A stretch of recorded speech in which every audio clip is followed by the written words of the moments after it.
त्रिदलं त्रिगुणाकारं त्रिनेत्रं च त्रियायुधं त्रिजन्म पापसंहारम् एकबिल्वं शिवार्पणम् त्रिशाखैः बिल्वपत्रैश्च अच्छिद्रैः कोमलैः शुभैः तव पूजां करिष्यामि एकबिल्वं शिवार्पणम् कोटिकन्या महादानं तिलपर्वतकोटयः काञ्चनं शैलदानेन एकबिल्वं शिवार्पणम् काशीक्षेत्रनिवासं च कालभैरवदर्शनम् प्रयागे माधवं दृष्ट्वा एकबिल्वं शिवार्पणम् इन्दुवारे व्रतं स्थित्वा निराहारो महेश्वरा नक्तं हौष्यामि देवेश एकबिल्वं शिवार्पणम् रामलिङ्गप्रतिष्ठा च वैवाहिककृतं तथा तटाकादि च सन्तानम् एकबिल्वं शिवार्पणम्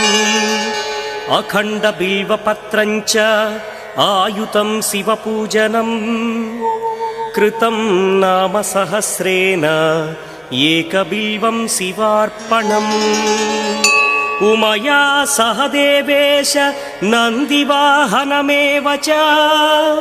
भस्मलेपन सर्वाङ्गम् एकबिल्वं शिवार्पणम् सालग्रामेषु विप्राणां तटाकं दशकूपयो यज्ञकोटिसहस्रस्य एकबिल्वं शिवार्पणम् दन्तिकोटिसहस्रेषु अश्वमेधशतक्रतौ कोटिकन्या महादानम् एकबिल्वं शिवार्पणम् बिल्वानां दर्शनं पुण्यं स्पर्शनं पापनाशनम् अघोरपापसंहारम् एकबिल्वं शिवार्पणम् सहस्रवेदपाठेषु ब्रह्मस्थापनमुच्यते अनेकव्रतकोटीनाम् एकबिल्वं शिवार्पणम् अन्नदानसहस्रेषु सहस्रोपनयनं तथा अनेकजन्मपापानि एकबिल्वं शिवार्पणम् बिल्वाष्टकमिदं पुण्यं यः पठेच्छिवसन्निधौ शिवलोकमवाप्नोति एकबिल्वं शिवार्पणम्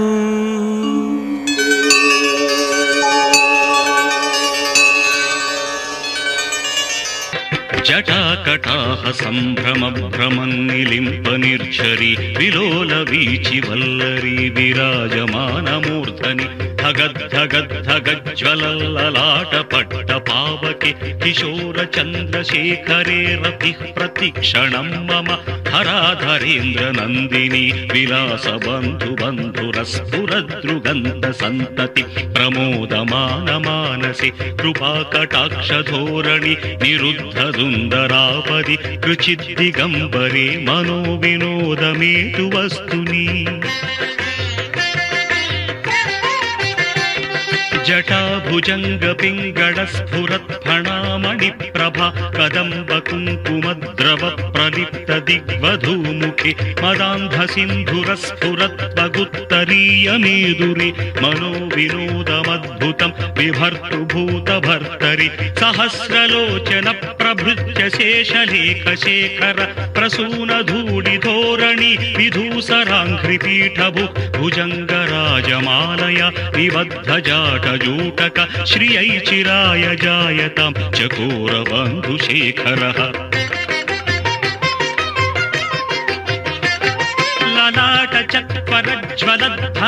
ललाटचत्वरज्वलद्धनञ्जयस्फुलिङ्गभा निपीतपञ्चसायकं नमन्निलिम्पनायकं सुधामयूखलेखया विराजमानशेखरं महाकपालिसम्पदे शिरोजटालमस्तु नः कराळफालपट्टिका धगद्धगद्धगज्ज्वलद्धनञ्जयाहुतिकृत प्रचण्ड पञ्चसायके धराधरेन्द्रनन्दिनी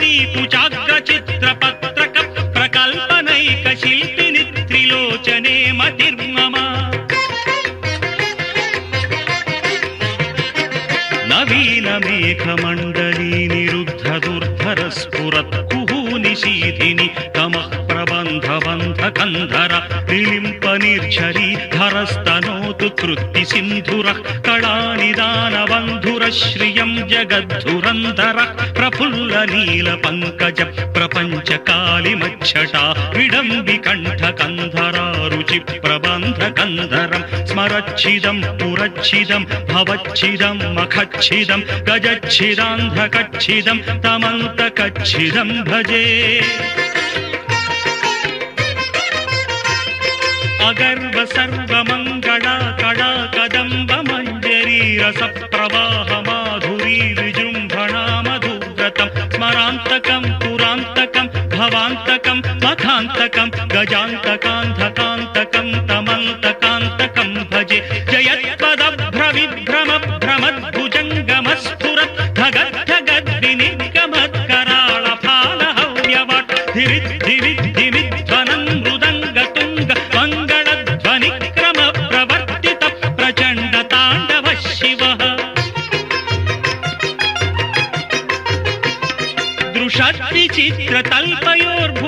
दृशद्विचित्रतल्पयोर्भुजङ्गमौक्तिकस्रजो गरिष्ठरत्नलोष्ठयो सुहृद्विपक्षपक्षयो तृणारविल्दचक्षुषो प्रजामही महेन्द्रयो समं प्रवर्तयन्मनः कदा सदा शिवं भजे कदा निलिम्पनिर्झरी निकुञ्ज कोटरेव सन्विमुक्तदुर्मतिः सदा शिरस्थमञ्जलिं वहन् विमुक्तलोललोचनो ललाटफाललग्नकः शिवेति मन्त्रमुच्चरन् कदा सुखी भवाम्यहम् इमं हि नित्यमेव मुक्तमुत्तमोत्तमं स्तवम् पठन् स्मरन् ब्रुवन् नरो विशुद्धिमेति सन्ततम् हरे गुरौ सुभक्तिमाशु याति नान्यथा गतिम् विमोहनं विदेहिनां सुशङ्करस्य चिन्तनम् पूजावसानसमये दशवक्त्रगीतम् यः शम्भुपूजनमिदं पठति प्रदोषे तस्य स्थिरां रथगजेन्द्रतुरङ्गयुक्तां लक्ष्मीं सदैव सुमुखीं प्रददाति शम्भुः लक्ष्मीं सदैव सुमुखीं प्रददाति शम्भुः ब्रह्ममुरारिसुरार्चितलिङ्गं निर्मलभासितशोभितलिङ्गम् जन्मज दुःखविनाशकलिङ्गं तत्प्रणमामि सदा शिवलिङ्गम् देवमुनिप्रवरार्चितलिङ्गं कामदहन करुणाकरलिङ्गम् रावणदर्पविनाशकलिङ्गं तत्प्रणमामि सदा शिवलिङ्गम्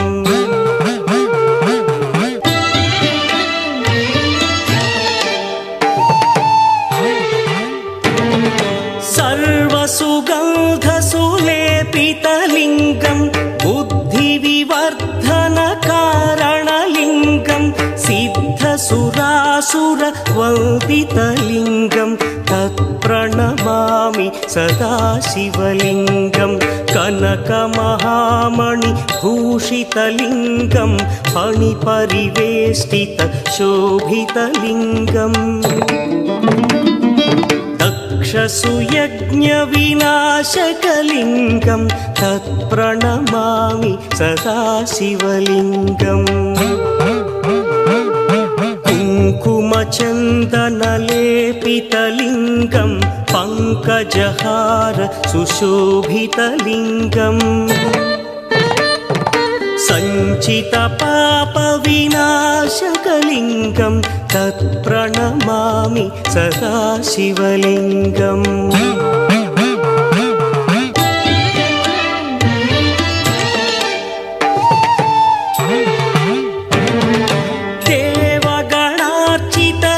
देवगणार्चितसेवितलिङ्गं भावैर्भक्तिभिरेव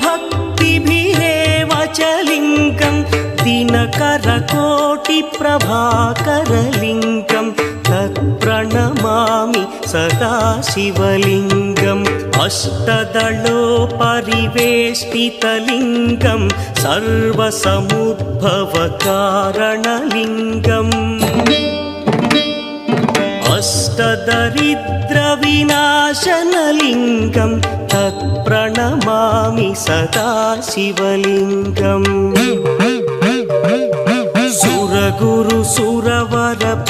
सुरगुरुसुरवरपूजितलिङ्गं सुरवनपुष्पसदार्चितलिङ्गम् परमपदं परमात्मकलिङ्गं तत्प्रणमामि सदा शिवलिङ्गम् लिङ्गाष्टकमिदं पुण्यं यः पठेच्छिव सन्निधौ शिवलोकमवाप्नोति शिवेन सह मोदते। नमः देवं नमः कालकालं नमो दिव्यतेजं नमः कामभस्मं नमः शान्तशीलं भजे पार्वती वल्लभं नीलकण्ठं भजे पार्वती वल्लभं नीलकण्ठम्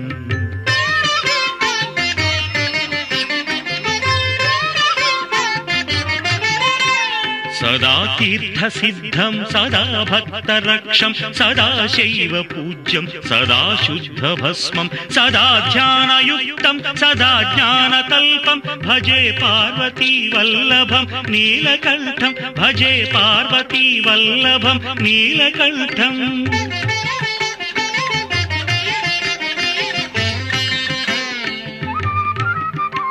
श्मशानं भयानं महास्थानवासं शरीरं गयानां सदा चर्मवेष्टं पिशाचं निशोचं पशूनां प्रतिष्ठं भजे पार्वती वल्लभं नीलकण्ठं भजे पार्वती वल्लभं नीलकण्ठम्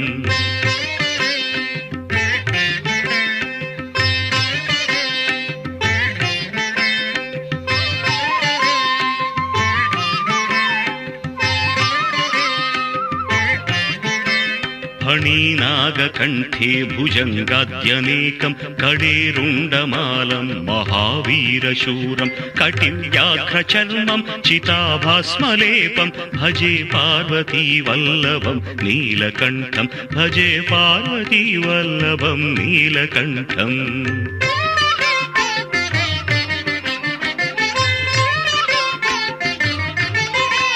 शिरशुद्धगङ्गा शिवा वामभागं बहुतीर्थकेशं सदा मान्त्रिनेत्रं फणीनागकर्णं सदा फालचन्द्रं भजे पार्वती वल्लभं नीलकण्ठं भजे पार्वती वल्लभं नीलकण्ठम्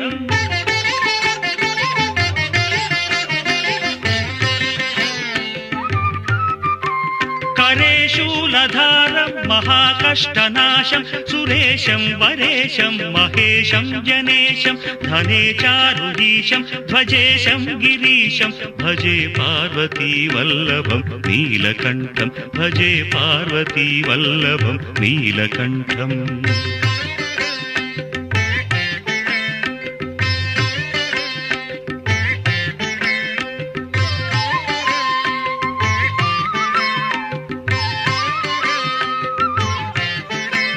उदासं सुदासं सुकैलासवासं धरानिर्धरं संस्थितं ह्यादिदेवम् अजाहेमकल्पद्रुमं कल्पसेव्यं भजे पार्वती वल्लभं नीलकण्ठं भजे पार्वती वल्लभं नीलकण्ठम्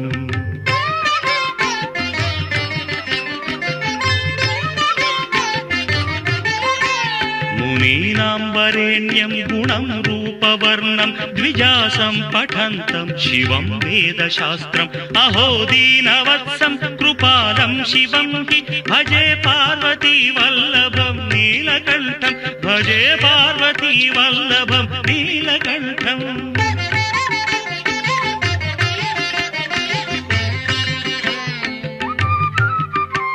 सदा भावनाथं सदा सेव्यमानं सदा भक्तिदेवं सदा पूज्यमानं मायातीर्थवासं सदा सेव्यमेकं भजे पार्वतीवल्लभं नीलकण्ठं भजे पार्वतीवल्लभं नीलकण्ठम् ओङ्कारबिन्दु संयुक्तं नित्यं ध्यायन्ति योगिनः कामदं मोक्षदं तस्मादोङ्काराय नमो नमः ओङ्कारबिन्दु संयुक्तं नित्यं ध्यायन्ति योगिनः कामदं मोक्षदं तस्मादोङ्काराय नमो नमः ओङ्काराय नमो नमः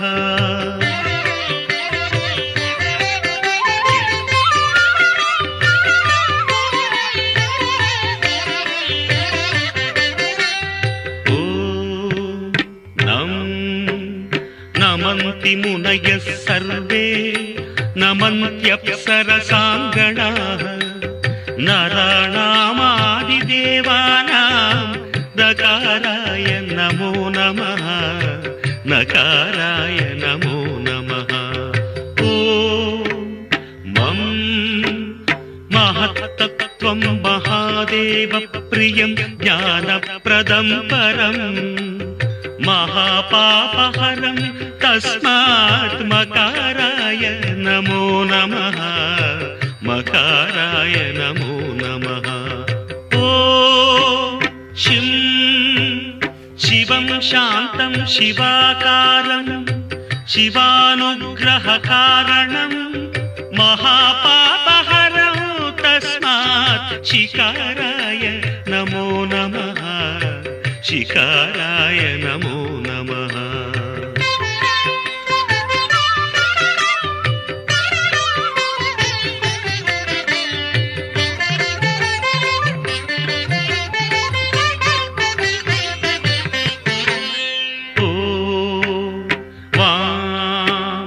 वाहनं वृषभो यस्य वासुकी कण्ठभूषणं वामशक्तिधरं देवं वकाराय नमो नमः वकाराय नमो नमः ॐ यं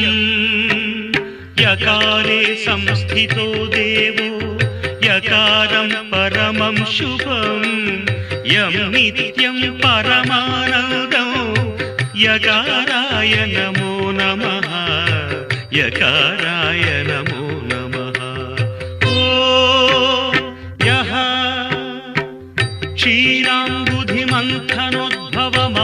क्षीराम्बुधिमन्थनोद्भवमहाहालाहलं भीकरं दृष्ट्वा तत्र पलायिता सुरगणा नारायणादीन्तरा नारायणादीन्तरा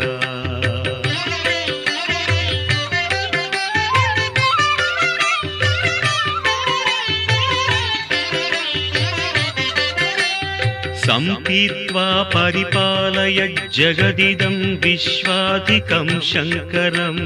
सेव्यो नः सकलापदं परिहरन् कैलासवासी विभुः षडक्षरमिदं स्तोत्रं यः पठेत् शिवसन्निधौ तस्य मृत्युभयं नास्ति ह्यपमृत्युभयं कुतः ह्यपमृत्युभयं कुतः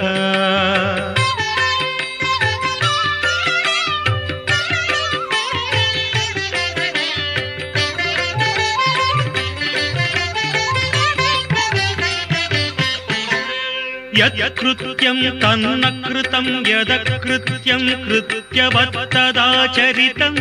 उभयो प्रायश्चित्तं शिव तव नामाक्षरद्वयोच्चरितं तव नामाक्षरद्वयोच्चरितं शिव शिवेति शिवेति शिवेति वा भव भवेति भवेति भवेति वा हर हरेति हरेति हरेति वा भज नमः शिवमेव निरन्तरं भज नमः शिवमेव निरन्तरम् प्रभुं प्राणनाथं विभुं विश्वनाथं जगन्नाथनाथं सदानन्दभाजं भवद्भव्यभूतेश्वरं भूत भूतनाथं शिवं शङ्करं शम्भुमीशानमीडे गळेरुण्डमालं तनौ सर्पजालं महाकालकालं गणेशादिपालम् जटाजूतगङ्गोत्तरं गैर्विशिष्यं शिवं शङ्करं शम्भुमीशानमीडे मुदामाकरं मण्डनं मण्डयन्तं महामण्डलं भस्मभूषाधरन्तम् अनादिं ह्यपारं महामोहमारं शिवं शङ्करं शम्भुमीशानमीडे वटाधो निवासं महाट्टाट्टहासं महापापनाशं सदा सुप्रकाशम् गिरीशं गणेशं सुरेशं महेशं शिवं शङ्करं शम्भुमीशानमीडे गिरीन्द्रात्मजा सङ्गृहीतार्धदेहं गिरौ संस्थितं सर्वदा पन्नगेहम् परब्रह्म ब्रह्मादिभिर्वन्द्यमानं शिवं शङ्करं शम्भुमीशानमीडे कपालं त्रिशूलं कराभ्यां दधानं पदाम्भोजनं राय कामं दधानम् बलिवर्धयानं सुराणां प्रधानं शिवं शङ्करं शम्भुमीशानमीडे शरच्चन्द्रगात्रं गणानन्दपात्रं त्रिनेत्रं पवित्रं धनेशस्य मित्रम् अपर्णाकळत्रं सदा सच्चरित्रं शिवं शङ्करं शम्भुमीशानमीडे हरं सर्पहारं चिताभूविहारं भवं वेदसारं सदा निर्विकारम् श्मशाने वसन्तं मनोजं दहन्तं शिवं शङ्करं शम्भुमीशानमीडे स्वयं यः प्रभाते नरः शूलपाणे पठे स्तोत्ररत्नं त्विह प्राप्य रत्नम् सुपुत्रं सुधान्यं सुमित्रं कणत्रं विचित्रैः समाराध्य मोक्षं प्रयाति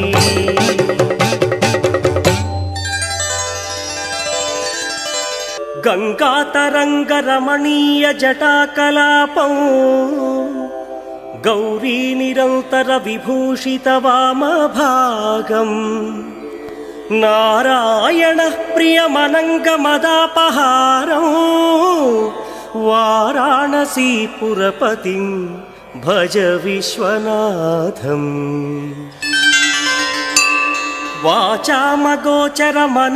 वाचामगोचरमनेकगुणस्वरूपं वागीश विष्णुसुरसेवितपादपीठम् वामेण विग्रहवरेण कणत्रवन्तं वाराणसीपुरपतिं भज विश्वनाथम् भूताधिपं भुजगभूषणभूषिताङ्गम् व्याघ्राजिनाम्बरधरं जटिलं त्रिनेत्रम् पाशाङ्कुशाभयवरप्रदशूलपाणिं वाराणसीपुरपतिं भज विश्वनाथम् सीतांशुशोभितकिरीटविराजमानौ फालेक्षणानलविशोषितपञ्चबाणम् नागाधिपारचितभासुरकर्णपूरौ वाराणसीपुरपतिं भज विश्वनाथम् पञ्चाननं दुरितमत्तमतङ्गजानां नागान्तकं दनुजपुङ्गवपन्नगानां दावानलं मरणशोकजराटवीनां वाराणसीपुरपतिं भज विश्वनाथम् तेजोमयं सगुणनिर्गुणमद्वितीयम् आनन्दकन्दमपिराजितमप्रमेयम् नागात्मकं सकलनिष्कळमात्मरूपं वाराणसीपुरपतिं भज विश्वनाथम् आशां विहाय परिहृत्य परस्य निन्दा उपेरतिं च सुनिवार्य मनस्समाधौ आदाय हृत्कमलमध्यगतं प्रदेशं वाराणसीपुरपतिं भज विश्वनाथम् रागादिदोषरहितस्वजनानुरागं वैराग्यशान्तिनिलयं गिरिजासहायं माधुर्यधैर्यशुभगं गरलाभिरामौ वाराणसीपुरपतिं भज विश्वनाथम् वाराणसीपुरपतेः स्तवनं शिवस्य व्यासोक्तमष्टकमिदं पठिता मनुष्या विद्यां श्रियं विपुलसौख्यमनन्तकीर्तिं सम्प्राप्य देहविलये लभते च मोक्षम् विश्वनाथाष्टकमिदं यः पठेत् शिवसन्निधौ शिवलोकमवाप्नोति शिवेन सह मोदते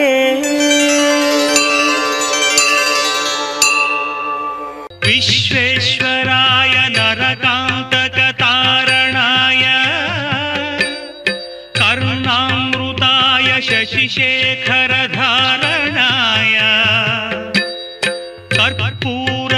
कर्पूरकान्तिधवलाय जटाधराय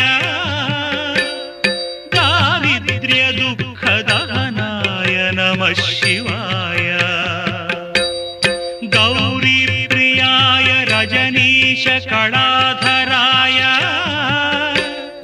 कालान्तकाय भुजगाधिपकङ्कणाय गङ्गाधराय गजराज विमर्दनाय दारिद्र्यदुःखदहनाय नमः शिवाय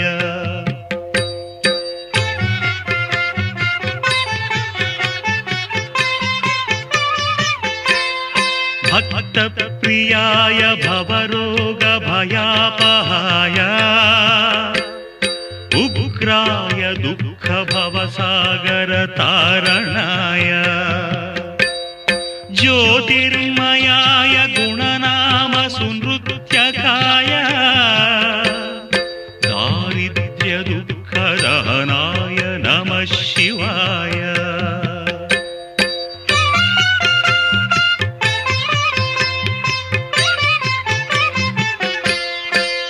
चर्माम्बराय शवभस्मविलेपनाय हारेक्षणाय मणिकुण्डलमण्डिताय मल्जीरपादयुगलाय जटाधराय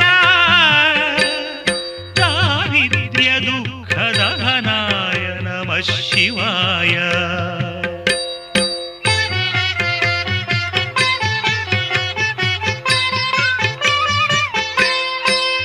पञ्चाननाय फणिराजविभूषणाय हेमांशुकाय भुवनत्रयमण्डिताय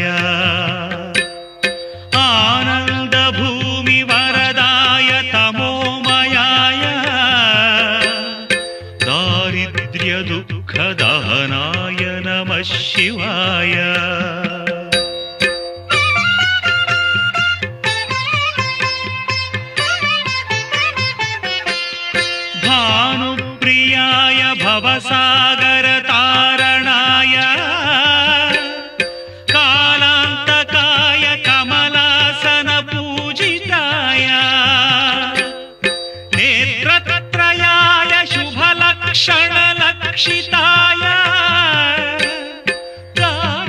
दारिद्र्यदुःखदहनाय नमः शिवाय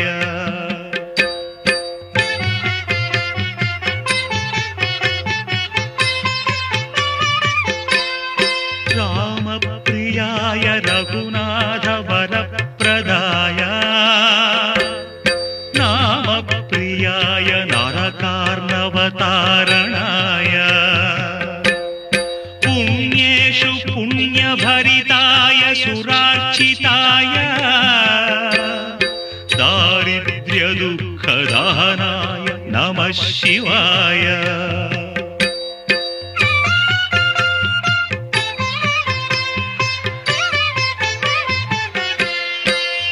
मुक्तीश्वराय फलदाय गणेश्वर